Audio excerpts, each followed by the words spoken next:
নমস্কার বন্ধুরা, আজকে আমি পুঁই শাক রান্না করছি। পুঁই শাক কেটে ধুয়ে রেখেছি। পুঁই শাকের মধ্যে আমি কুমড়ো, থোড়, বেগুন, গাঁটি কচু, কাঁঠালের দানা আর আলু সব কেটে ধুয়ে রেখেছি। আজকে আমি একটু অন্যরকমভাবে পুঁই শাকটা করছি। প্রথমে আমি পুঁই শাকগুলো একটু ভাপিয়ে নেব। আমি কড়াইতে সামান্য একটু জল দিয়েছি আর আমি এই পুঁই শাকগুলো এর মধ্যে দিয়ে দিচ্ছি।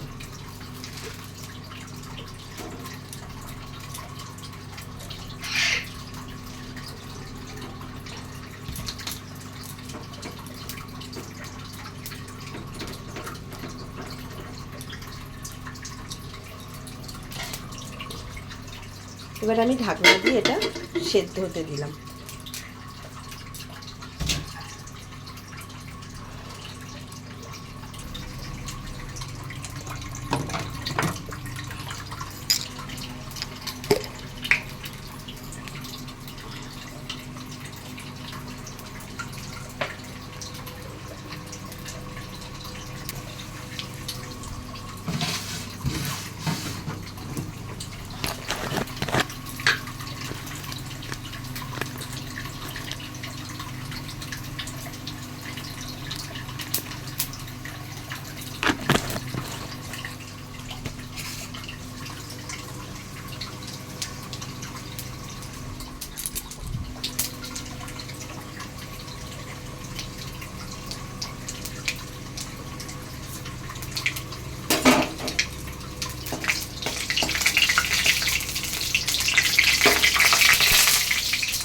এর মধ্যে আমি পেঁয়াজ দিয়ে দিলাম।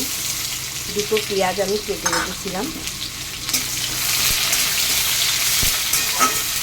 আজকে আমি পুঁই শাকের চচ্চড়িটা একটু অন্যরকমভাবে করছি।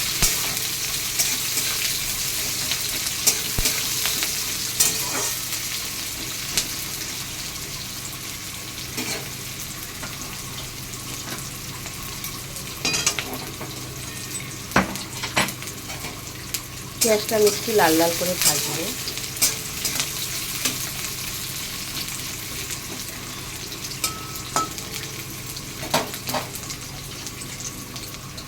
পেঁয়াজটা দেখুন আমার লাল লাল ভাজা হয়ে গেছে।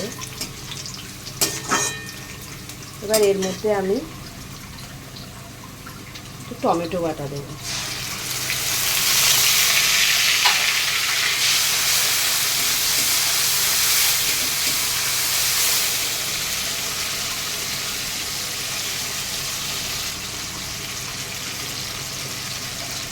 এর মধ্যে 1 চামচি আমি আদা রসুন বাটা দিচ্ছি।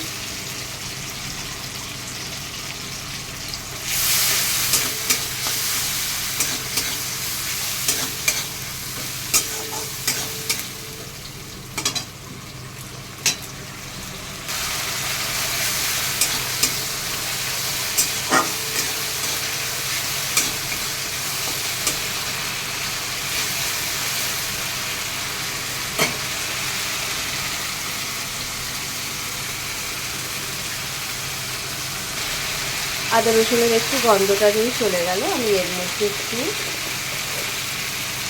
জিরে গুঁড়ো,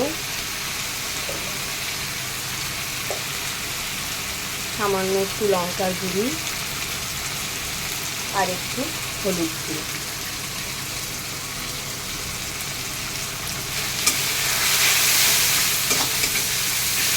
এবার এটা আমি ভালো করে একটু কষিয়ে নেব।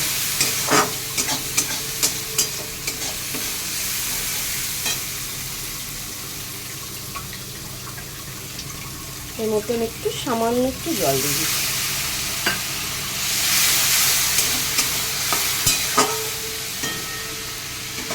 আমি ঢেকে দিলাম।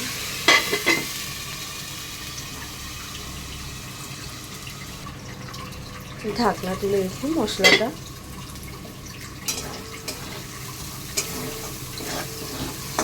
আমার কষানো হয়ে গেছে। এর মধ্যে আমি আনাজগুলো দিয়ে দিচ্ছি। থোড়, কুমড়ো, গাঁটি কচু, বেগুন, আলু আর কাঁঠালের দানা।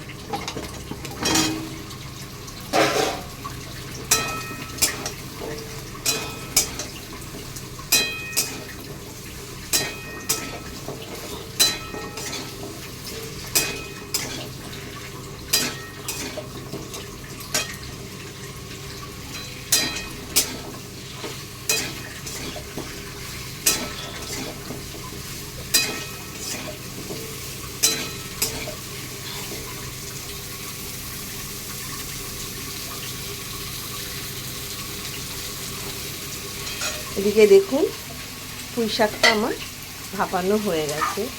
আমি এটা জল ফেলবো না, এটা শুদ্ধই আমি এর মধ্যে দেব।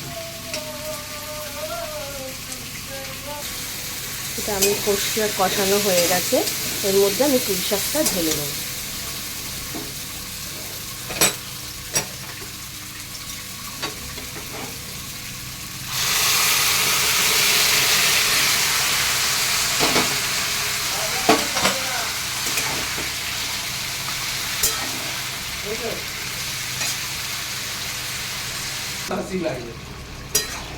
পুঁই শাকটা দেখুন, এবার এটা আমি সেদ্ধ হতে দেবো আনাজ। এর মধ্যে একটু নুন দিয়ে দিই, আমি একটু নুন দিয়ে দিচ্ছি।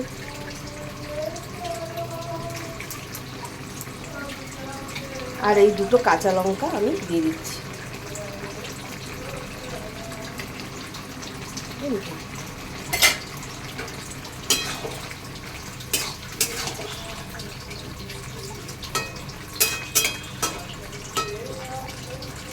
আমি ঢেকে দিচ্ছি, সবজিগুলো সেদ্ধ হতে দিতে। ঢাকনাটা খুলে দেখি,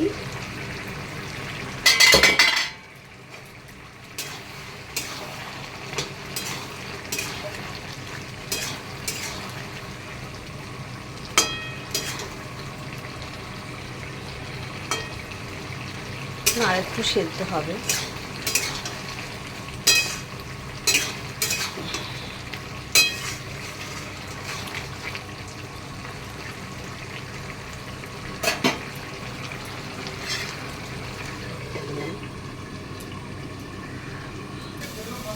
দেখুন পুঁই শাকটা আমার হয়ে এসছে, জল আমার শুকিয়ে গেছে দেখুন।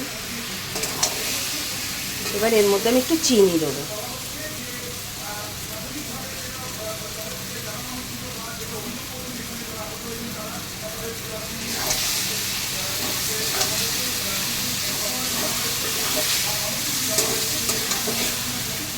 এবার আমি এটা নাবিয়ে দেবো। হয়ে গেছে পুঁই শাক। দেখুন বন্ধুরা, পুঁই শাকটা আমি নাবিয়ে দিয়েছি, পুঁই শাকটা আমার হয়ে গেছে। ভালো যদি লাগে একটা লাইক করবেন।